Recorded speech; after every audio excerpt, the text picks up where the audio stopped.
Apa yang saya mau bagi buat saudara adalah apa yang saya punya catatan Chris sabbatical. Jadi kira-kira apa sih yang saya dapat dalam masa-masa itu untuk umat, terutama untuk saya pribadi, gitu. Nah, saya coba bagi ini buat saudara, ya. Saya kasih judul ditanam di bait Allah, kira-kira gitu. Ditanam di bait Allah. Nah, judul ini yang pertama dia mesti menyerang saya dulu, gitu. Sebagai pemimpin ini tanggung jawab paling besar, ditanam di bait Allah. Nah, kalau saya bilang bait Allah, yang punya siapa? Kepala gereja adalah Kristus. Artinya dengan kata lain ditanam di bait Allah artinya ditanam dalam hatinya Kristus. Nah, adalah tugas saya, ini tugas bagi semua pemimpin gereja bahwa jangan main-main masalah pertumbuhan rohani. Jadi itu tentang concern, isu pengajaran yang kita bagi itu menentukan pertumbuhan rohani umat. Karena pertumbuhan itu akan membawa saudara bertemu dengan identitasmu. Nah, salah identitas, salah semuanya. Ya, gitu. Waktu saya kecil, saya cari identitas saya. Nah, saya yatim piatu. Jadi bagaimana supaya saya pikir identitas saya kalau saya bisa jadi orang terkenal. Jadi gue main band. Itu identitas. Ya tak? Sama aja, saudara juga pikir karirmu identitas. Harta kamu, posisi kamu, jabatan kamu pikir itu identitasmu. Makanya waktu hal itu diganggu, kamu sangat bereaksi, kamu marah. Karena kita pikir itu identitas kita. Pernikahan juga bisa jadi identitas, kamu pikir itu. Nah, kita sudah Kristen, kita ke gereja, tapi kita belum tahu apa sih identitas kita sebenarnya. Kita cari sesuatu dari luar, masuk ke dalam kita yang kita bilang itu identitas. Nama besar, apa saja. Nah, ini yang paling bahaya karena ada unsur-unsur rohaninya, yaitu kita pelayanan. Ini buat hamba Tuhan, buat bapak-bapak pendeta. Kita bangun pelayanan, kita bilang itu identitas. Makanya waktu itu diganggu, nah, kamu kalau lihat pendeta berantem, kalah preman. Hah? Kamu bisa lihat? Ini dia, sudahlah, sudah bukan rahasia. Jadi saya perlu habisin dulu. Perlu kayak mendefinisi kembali semua apa yang saya jalanin, yang saya perlu tahu itu. Jadi pertumbuhan sangat penting. Nah, jadi identitas sebenarnya apa sih? Identitas kamu adalah di dalam Kristus. Itu identitasnya. Terserah kamu cuma jual siomay, kamu cuma tukang ojek. Tapi kalau kamu di dalam Kristus, itu identitas. Itu identitas paling luar biasa. Bukan jabatan kamu. Jabatan hitungannya periode kok. Iya kan? Kamu mau mewah. Kamu mau naik Lamborghini juga mati tetap naik ambulans kan? Gitu. Nah, jadi kenapa kamu taruh identitas kamu di situ? Kalau identitas kamu dalam Kristus, kekal di bumi, kekal di sorga, gitu kan? Ini yang penting. Nah, sehingga waktu kita duduk dalam jemaat, kita nggak duduk dan membandingkan segala, enggak, kita nggak pakai hal-hal itu. Nah, waktu jemaat kayak gitu, dunia menonton kita. Kita jadi tontonan dunia. Nah, orang akan heran lihat kita.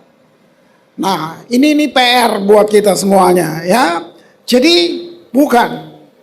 Bahkan kita pergi ke gereja, kita kenal gereja kita. Tapi kita tidak kenal identitas kita. Itu semua dari pengajaran-pengajaran yang dapat. Nah, saya percaya saudara kan ini bukan gereja pertama kamu kan. Kamu pasti sudah Bapak Ibu Maha hadir di semua gereja. Baru lu terakhir pindah ke sini ya, ngaku aja udah nggak apa-apa gitu kan, gitu. Nah, dengan kata lain, kenal gereja bukan berarti kenal Tuhan. Ini sangat penting. Wah, saudara mengerikan loh, mengerikan. Saya perlu bilang, saya perlu jujur, gitu. Gereja sibuk membangun identitasnya, bukan identitas Kristus, bukan.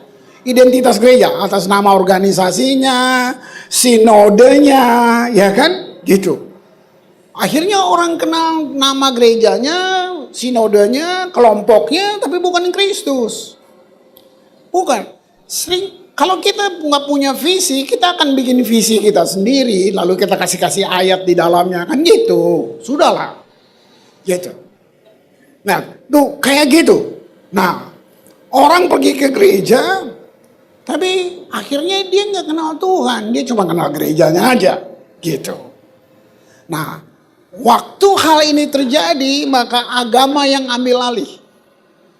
Musuh daripada Roh Kudus namanya religion, agama. Gitu. Nah, saudara dibentuk untuk jadi spiritual, bukan agama, bukan. Nah, akhirnya kita juga tawarin agama ke orang lain. Dia udah punya agama, lu tawarin lagi agama, gitu. Kan gitu. Gitu. Padahal kamu cuma perlu tawarin juru selamat, kamu perlu tawarin Yesus, kira-kira begitu.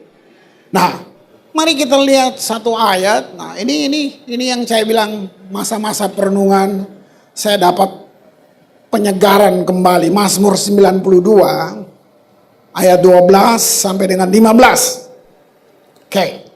Dibilang begini, orang benar. Nah, perhatiin kata benar penekanannya di situ. Jadi bukan orang baik. Bukan orang rajin lah, bukan yang lain. Cuman satu kata ini, orang benar. Nah, Yesus bilang ini, akulah kebenaran, bukan kebaikan. Aku jalan dan kebenaran, bukan kebaikan, bukan lain-lain. Benar. Orang baik belum tentu benar. Ya kan? Kamu korupsi, terus bantu orang susah, kamu baik tuh. Ya kan? Kamu korupsi, bantu-bantu panti asuhan gitu, kamu pasti baik. Kamu ada di televisi, kamu ada di berita-berita media gitu. Tapi kamu enggak benar. Ya kan? Gitu. Orang baik banyak. Tetangga saya baik. Kalau ada kue lebih kasih ke saya, itu baik. Dia baik. Gitu. Ya kan? Nah, orang baik belum tentu benar. Tapi orang benar pasti baik.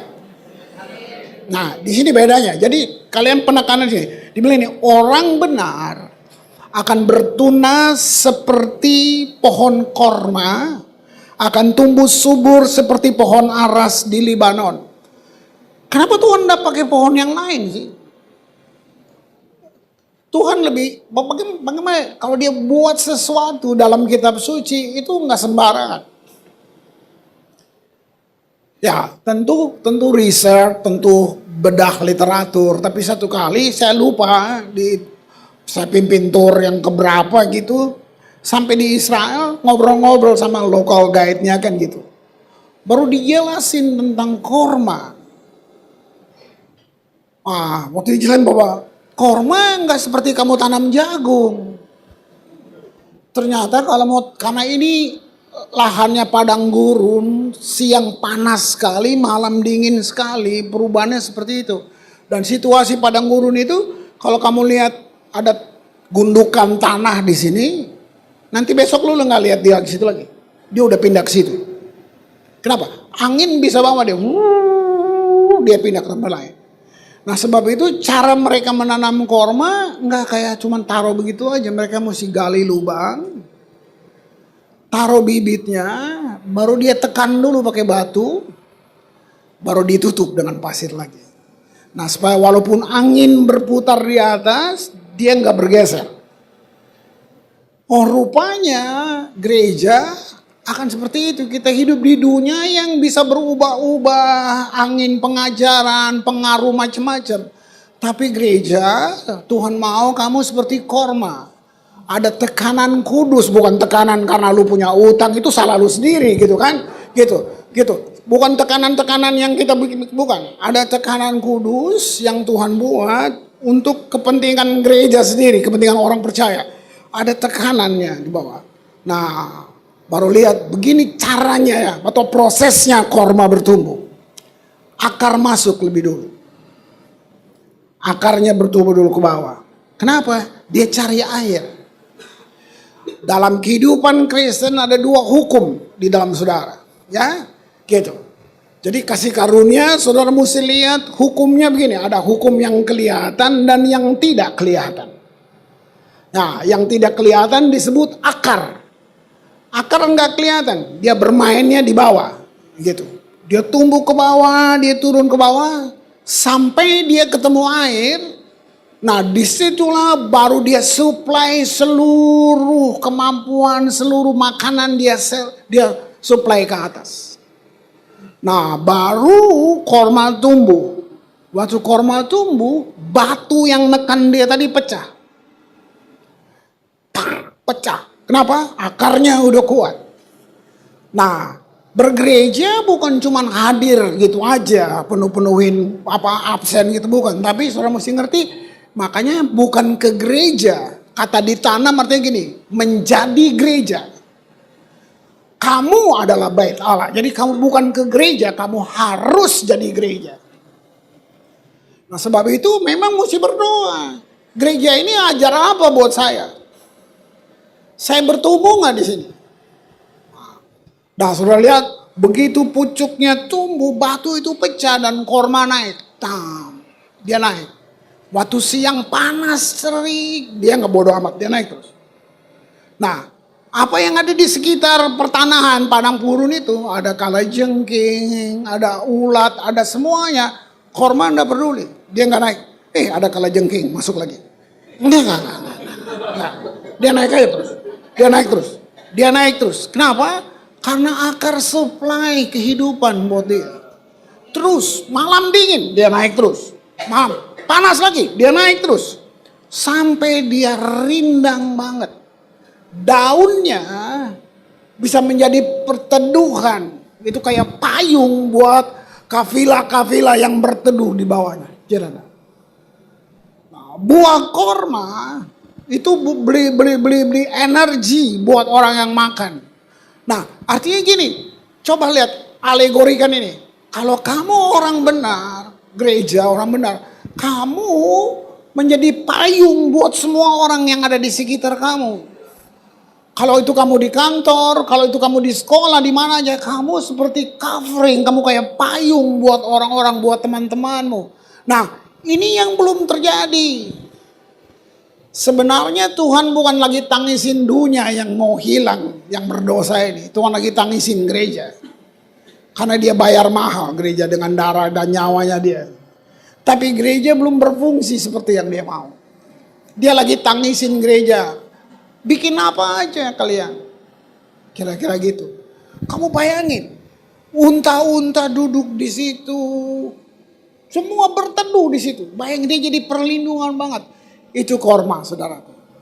Nah, itu baru satu pohon. Orang bilang ini, subur seperti pohon aras di Lebanon. Seluruh bait Allah kayunya kayu aras. Gitu. Kalau orang lihat kayu aras, yang ditanya gini, berapa abad umurnya di pohon? Jadi usia kayu aras itu ratusan tahun. Nah, itu dipakai untuk membangun bait Allah.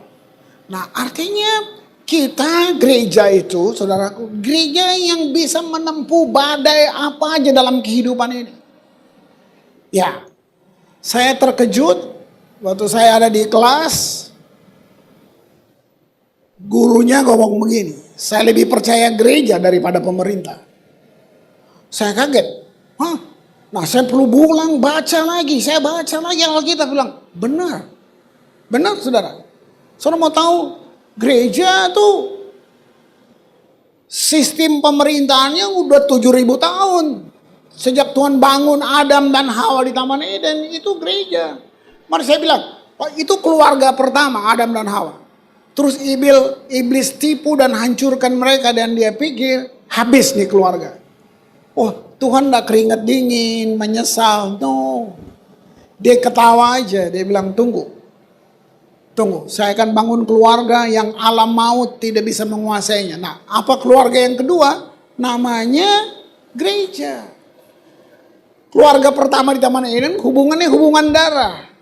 Nah, makanya gereja kalau drive-nya kayak perusahaan, nah ini salah. Identitas kita salah, kita nggak dapat di situ. Gereja itu keluarga. Kita keluarga bukan karena hubungan darah, karena Kristus. Nah, makanya dunia bilang, kok bisa mereka kayak keluarga? Ini yang jadi tontonan. Nah, keluarga yang ini Tuhan bilang alam maut nggak bisa menguasainya. Wah, kamu lihat gak tuh? Sebenarnya simple. Nah, tapi kita sedang ambil metodologi dunia yang usianya cuma baru ratusan tahun. Iya. Ya coba lihat. Yang kita bikin. Gimana supaya jemaatnya nyaman ya? Coba kasih ini. Dekorasi yang bagus. Coba bikin. Itu kan cuma cara-cara itu. Kita sedang pakai metode dunia. Bikin air condition yang begini. Enggak. Padahal yang mesti kita bangun tuh, ya itu dia, akar itu tadi di dalam. Terus 13. Mereka yang ditanam di bait Tuhan. Nah, jangan cuma jemaat datang dan pergi. Mau gak tertanam di bait Tuhan? Baru dia bertunas di pelataran Allah kita. Ini. Kalau saudara gini, kecewa di sini. Pindah lagi gereja lain. Gak ada yang sempurna. Saya mau cari gereja yang sempurna, ada. Begitu lu masuk, jadi gak sempurna dia. Ya, percayalah. Nah, sudah. Gitu. Jadi ini tentang gak bisa. Kamu gak bisa gak mau sakit hati. Gak bisa. Ingat padang gurun. Kita hidup di dunia yang sudah jatuh. Nah, ini prinsipnya. Kalau kamu ada di satu local church, itu kamu ditanam. Oke? Ditanam. Trap. Nanti ada cell group, pelajaran pertumbuhan, macam-macam lah ya. Gitu. Nah, gitu. Semua itu kan untuk pertumbuhan jemaat. Makanya ini tanggung jawab gereja ada di sini. Nah, sampai orang ketemu identitasnya. Kita ajar ada kelas ini. Nah, di situ dia bertumbuh. Tiba-tiba saudara bilang ini, gua gak suka pendetanya loh. Dengar dari teman, ada gereja sana, lucu, tau nggak? Pindah aja ke situ, pindah. Nah, kamu tahu nggak? Itu kamu akarmu udah tumbuh, kamu pindah gereja itu dicabut, ada akar yang patah, nah kamu jadi pindah gereja lain, tanam lagi, jigrek, oke, 3 bulan, mulai menyesuaikan, akar udah masuk lagi, tersinggung lagi. Kurang ajar nih pendeta. Gua gak suka. Gak masa kini nih. Kita cari gereja lain. Oh ada tuh gereja The Wow. Nah kita pindah ke situ. Nah sudah. Kamu pindah, cabut lagi. Cepat. Lo bayangin. Nah oke, kalau cuma 3 kali. Nah kalau udah 20 tahun. Lo putar-putar gereja. Tanam, cabut. Lo Kristen kayak gitu. Nah lo lihat. Mungkin saya kayak anak kecil di depan saudara, tapi kiranya rohmu menangkap satu pesan di sini. Ini yang dimaksud. Kamu menghindari konflik, menghindari semuanya. Akhirnya kamu cuma tanam cabut. Nggak akan pernah bisa. Kita bermain-main di sini saudara lihat itu. Wow. Nah kalau kamu mau benar ditanam, ayat 14 ini akibatnya. Cuman akibat. Pada masa tua pun mereka masih gemuk dan segar. Gimana? Wow, kita di hari tua bukan duduk cerita. Lu apa? Gua ginjal, gua lever. Lu bangga lagi punya lever, lucu kan? Ya kan? Tapi di sini loh, tua pun kita masih menjadi gemuk dan segar. Wah, ini benar loh. Saya baru tadi subuh. Nah, sepintas baca tentang Abraham dan Sarah. Maksudnya gini, bagaimana Firaun bisa jatuh cinta sama Sarah yang oma-oma sudah 90 tahun gitu. Itu gak masuk akal saya.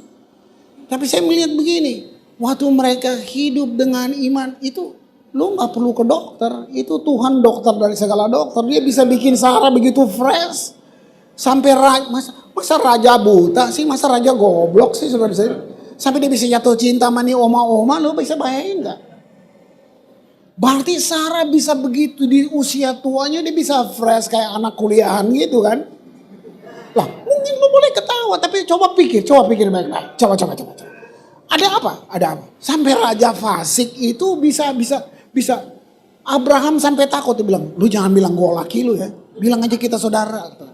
Loh, karena 4.000 tahun lalu, kalau dia suka dia bunuh aja suaminya. Kenapa? Nah, kamu bisa lihat itu nih, kalau kamu berakar dalam Tuhan, pengaruhnya ke semua, ke fisik kamu, ke apa aja, ke semuanya. Wow. Ayat 15, ini tujuannya untuk memberitakan bahwa Tuhan itu benar. Bahwa ia gunung batuku, tidak ada kecurangan padanya. Wow. Keren gak? Cuman ini aja, saudara. Kalau kita concern di sini, wow, luar biasa. Nah, pentingnya membangun dasar. Ada 2 pertanyaan. Pertanyaan pertama, apa yang Tuhan mau dari saya sekarang? Jawabannya gampang. My whole life, seluruh hidup. Nah, karena kamu gak ngerti, kalau kamu gak bertumbuh, kamu pikir, untungnya apa ya? Nah, ini dia. Untungnya apa kalau gue kasih hidup gue? Ini.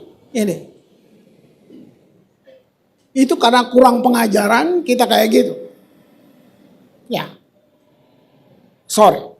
Orang yang banyak uang, yang banyak harta, bukan mereka nggak butuh Tuhan. Mereka nggak haus dan lapar. Bukan dia nggak butuh Tuhan, dia butuh Tuhan. Tapi dia nggak haus dan lapar. Nanti kalau dia sakit, baru dia cari Tuhan. Benar.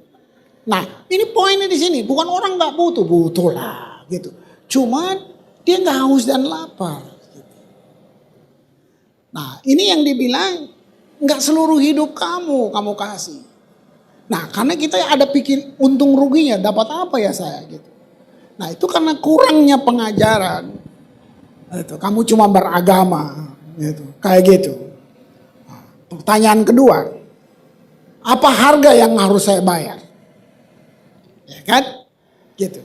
Hati-hati. Karena banyak agama dunia pikir Tuhannya bisa disogok. Ya kan? Nah, wabah ini masuk di gereja. Kita pikir ngasih perpuluhan nyogok Tuhan. Enggak. Tuhan gak butuh duit. Lu butuh duit. Nah, ini persoalannya. Kita gak bisa. Tuhan gak butuh pekerjaan, Tuhan butuh biaya, Tuhannya gak butuh biaya. Tapi kita pikir hal-hal itu bisa memotivasi dia, enggak. Doa gak memotivasi Tuhan, penyembahanmu tidak memotivasi Tuhan, persembahanmu tidak memotivasi Tuhan. Makanya berakar dong supaya tahu. Nah gitu ya. Apa harganya? Sederhana jawabnya. Disiplin. Cuma itu. Disiplin. Itu harga yang kita perlu bayar. Ikut Tuhan cuma satu. Amsal 10 ayat 17. Siapa mengindahkan didikan menuju jalan kehidupan. Siapa mengabaikan teguran tersesat. Cuma perlu disiplin aja. Disiplin dengan dia gitu. Nah, saya hindari ya, jangan bikin aturan. Semua yang pakai aturan dan. Jadi gini, hukum sedang bilang ini, saya harus berdoa, saya harus baca firman, itu hukum. Grace bilang gini, saya mau berdoa, saya mau beri persembahan, saya mau menyembah dia, bukan harus. Nah, jadi lihat ya, ini penting. Nah, orang yang hidup baru gitu ya. Kalau dia ndak jalanin disiplinnya, cuman soal waktu. Makanya yang dulu hebat, yang dulu berapi-api, kemana sekarang? Iya kan? Ada gereja yang mulai dengan api, berakhir dengan asap. Iya kan? Gitu. Asap sebenarnya gini, asap tuh lagi bilang ini, dulu ada api di situ. Nah itu. Itu dia, kita cuma cerita, dulu om juga kayak kamu. Cuman om udah tua sih. Nah ini yang gini-gini ini. Gitu. Kamu lihat? Itu karena disiplin aja. Itu karena disiplin. Ya, kita terlempar. Sesuatu yang sudah kita tahu, kalau nggak dibantu dengan disiplin, akhirnya kita akan kembali ke cara yang lama. Iya. Semua teman-teman saya yang dulu, radikal, sekarang mereka balik lagi ke gereja lama, ke cara yang lama. Sampai saya bilang, kok lu balik lagi ke gereja yang malaikat aja gak mau ke situ lagi sih? Ya dia marah sedikit tapi gak apa-apa. Gitu. Ya, gitu. Kalau kamu tidak serahkan seluruh hidupmu kepada Tuhan, pelan-pelan ya. Kalau kamu tidak serahkan seluruh hidupmu kepada Tuhan, maka kamu akan bertempur dengan sisa yang kamu belum serahkan. Nah itu dia. Termasuk pendeta. Pendeta kan cuma judul. Kalau kamu tidak serahkan seluruh hidupmu kepada Tuhan, kamu akan bertempur dengan sisa yang kamu tidak serahkan. Itu udah. Itu jadi musuh kamu sendiri. Itu akan terus serang kamu. Gitu. Nah sekarang bagaimana dong Pak caranya saya melakukan disiplin rohani? Jawabannya juga sederhana. Namanya salib. Namanya salib. 1 Korintus 1 ayat 17. Sebab Kristus mengutus aku bukan untuk membaptis, tapi untuk memberitakan Injil. Dan itu pun bukan dengan hikmat perkataan, supaya salib Kristus jangan menjadi sia-sia. Salib. Paulus ini rasul kasih karunia. Dia bilang begini, pemberitaan tentang salib adalah kebodohan bagi dunia ini. Nah jadi gini, dunia tidak perlu berusaha membuktikan. Nggak usah. Mereka anggap bodoh, nanti lihat yang bodoh beneran siapa gitu. Dunia apa kita gitu. Ya, nanti waktu akan membuktikan itu. Benar saudara. Saudara ini perhatiin, Paulus bilang gini. Lihat apa yang bodoh bagi dunia, apa yang dianggap hina bagi dunia, apa yang tidak berarti, itu semua dipilih Allah untuk memalukan hikmat dunia. Wow. Lihat itu. Keren banget. Yang bisa buat dunia tidak berarti buat kita, cuma namanya salib. Gitu. Iya, artinya gini, saya nggak bikin saudara jadi pemalas, tidak. Tapi saya sedang bikin saudara gini. Kamu kasih nilai berapa untuk benda-benda, untuk karir, dibandingin Tuhan. Berapa nilai yang kamu kasih buat Tuhan, dibandingkan bisnis kamu, dibandingkan semua. Nah ini tentang nilai. Ya kan? Ini. Itu yang saya bilang tadi, lu boleh naik Lamborghini, mati naik ambulans, gitu. Gitu. Ya ini tentang nilai. Akhirnya semuanya cuma. Tapi kalau kamu kasih nilai semua buat dia, nah baru ini keren. Karena kalau berkat, benda, uang itu menjadi tanda kamu diberkati, bukan salah, tapi terlalu murah. Terlalu rendah urutannya. Karena terlalu banyak orang kaya tanpa Yesus di luar sana. Nggak pakai Yesus kaya kok. Nah sementara kamu sedang buktikan Yesus. Enggak, itu terlalu murah. Terlalu murah. Terlalu rendah banget. Nah ini tentang nilai yang kamu kasih buat Tuhan. Wah kalau kamu Kristen begini memang beda langsung. Langsung beda. Ya. Itu artinya gini, kamu bisa anggap sampah tuh semuanya, gitu. Ini keren banget. Nah, Henry Nouwen dia bilang, kita bisa punya banyak keinginan, tapi kita tidak menyerah pada keinginan kalau kita datang kepada salib Kristus. Cuman itu, ya kan? Ya itu. Keren saudara, benar-benar. Mungkin buat sebagian orang bagus, yang lain biasa aja. Tapi gini, kalau kamu bisa beli baju bagus, itu namanya berkat. Tapi kira-kira Tuhan datang dan ada orang kasih kamu baju, itu namanya kamu didandanin Tuhan. Kalau kamu bisa beli, itu berkat. Tapi kalau tiba-tiba kamu dapat, itu namanya kamu didandanin. Nah, mengerti ini membuat kamu nggak cari, nggak kejar. Karena kamu semua tuh salib. Sampah itu. Artinya gini, nilainya biasa buat kamu. Dibandingin Tuhan yang mati buat saya, misal gitu. Dibandingkan anugerahnya yang besar, itu dia. Gitu. Nah, Daud bilang ini, aku seperti lembu yang dungu di sampingmu Tuhan. Padahal, kamu tahu artanya? Hampir semua bait Salomo itu Daud punya tabungan tuh dikeluarin semuanya ke situ. Galatia 2 ayat 19 dan 20. Sebab aku telah mati oleh hukum Taurat. Aku telah mati oleh hukum Taurat dan untuk hukum Taurat supaya aku hidup untuk Allah. Ini dia. Aku telah disalibkan dengan Kristus. Namun aku hidup, tapi bukan lagi aku sendiri yang hidup, melainkan Kristus yang hidup dalam aku. Dan hidupku yang kuhidupi sekarang di dalam daging adalah hidup oleh iman dalam anak Allah yang telah mengasihi aku dan menyerahkan dirinya untuk aku. Wah, ini keren, saudara. Begini. Misalnya saya ngomong gini, duit nggak ada artinya, jangan percaya. Gue cuma pendeta, gue nggak tahu duit banyak, nggak tahu. Tapi misalnya kamu seorang yang businessman, yang sukses, kamu seorang, terus kamu bilang ini, uang itu jahat, perlu didengar tuh. Ya kan? Waktu Salomo bilang gini, semua sia-sia di bawah matahari. Iya, kamu mesti dengar.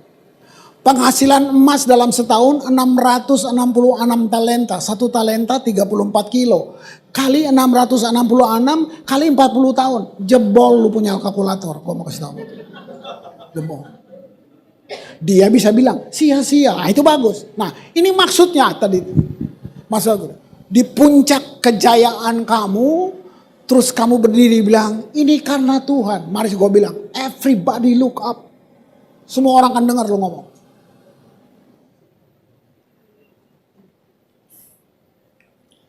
Jadi yang mesti kita tanya gini, sukses saya, keberhasilan saya relevan nggak dengan tujuan Tuhan? Gitu. Kalau enggak, kekristenannya cuma tambal-tambal aja kayak baju. Ya? Lihat itu. Galatia 4 ayat 19. Hai anak-anakku, karena kamu aku menderita sakit bersalin lagi sampai rupa Kristus menjadi nyata di dalam kamu. Nah, ini gembala nih. Ini tugasnya. Gembala tidak melahirkan domba. Ulang, gembala nggak melahirkan domba. Domba melahirkan domba.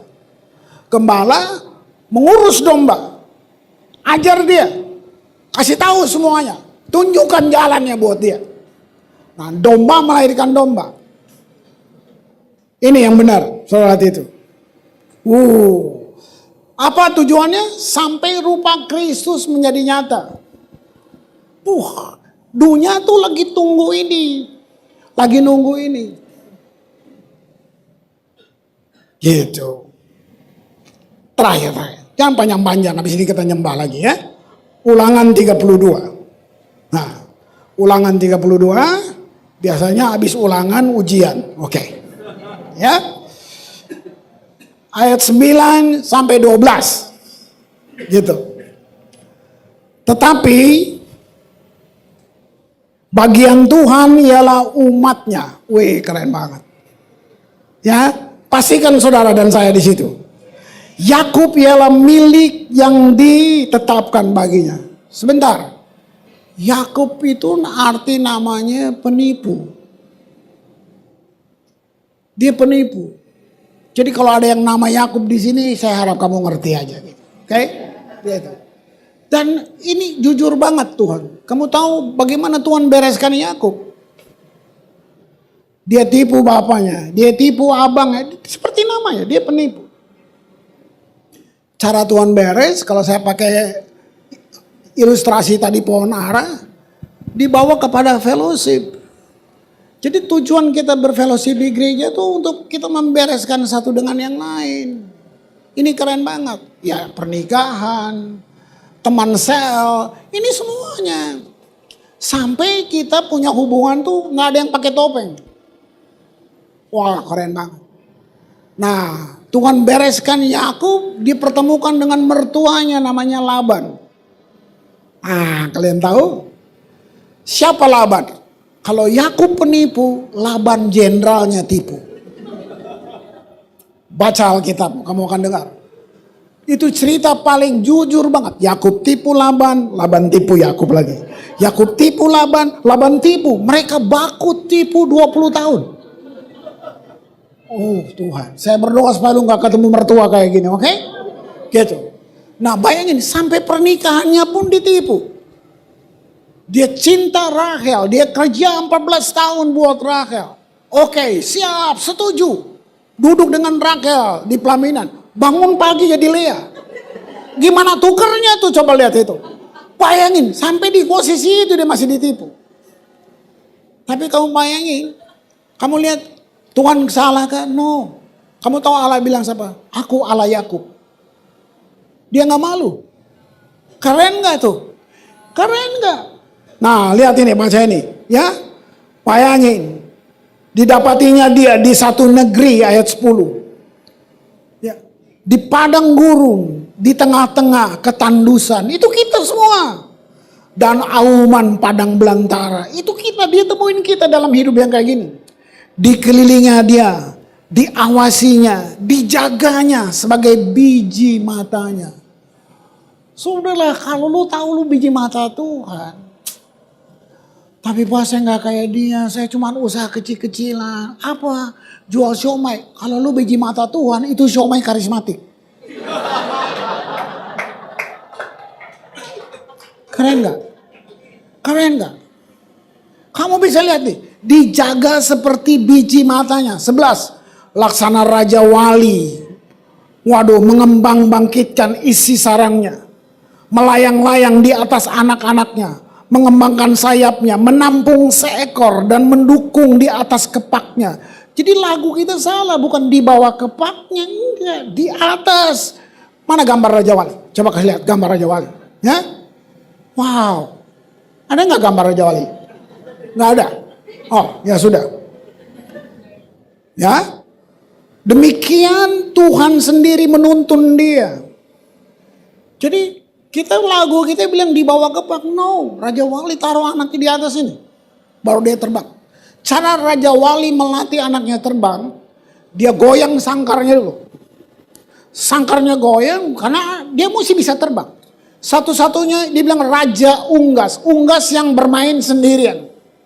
Komunitasnya beda. Dia selalu di atas. Dia nggak bermain-main kayak ayam kampung. No. Dia bermain di atas itu. Ya, nah. Untuk dia latih anaknya, dia goyang sangkarnya. Itu anaknya teriak, baru dia ambil anaknya.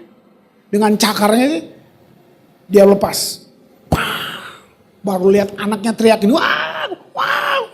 Nah, induknya itu nggak tolong dia, cuma muter di atas. Dia lihat. Anaknya teriak-teriak tuh.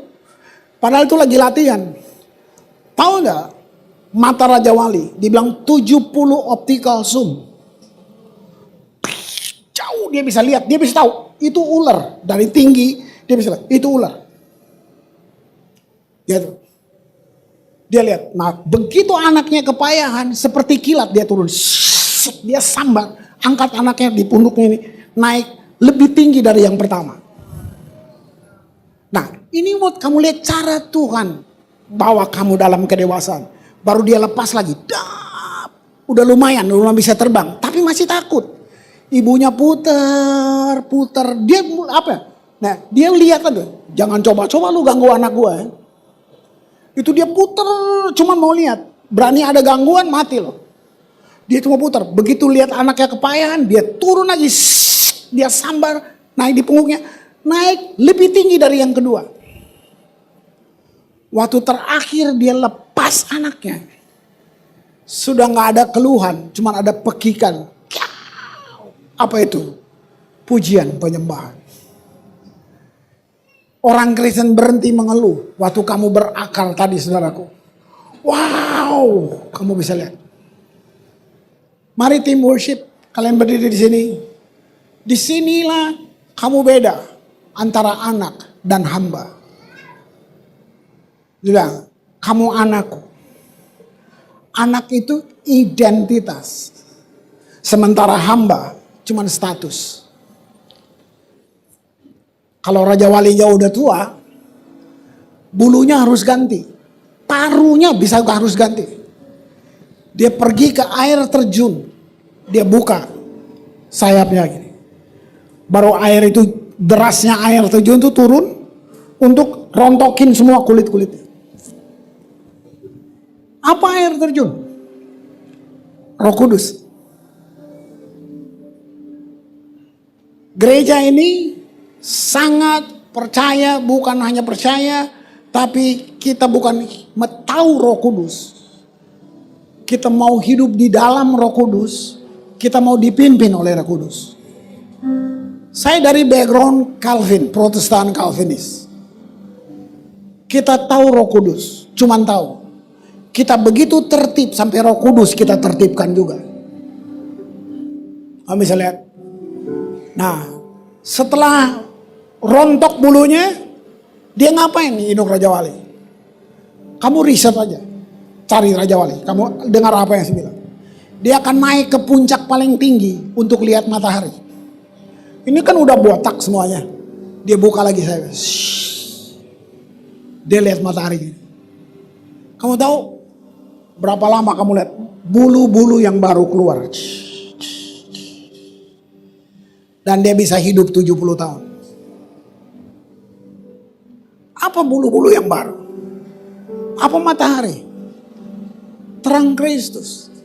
Itu yang dibilang Allah. Dia cuma buka sayap. Ini yang dibilang menyerah. The whole life. Kamu buka. Apa yang keluar? Karunia-karunia yang baru. Keluar daripadamu. Maukah kamu menjadi satu-satunya orang yang pagi ini bilang, ini aku Bapak. Aku gak mau sia-sia. Ambil semuanya Tuhan. Karena juga Engkau yang kasih saya. Mari.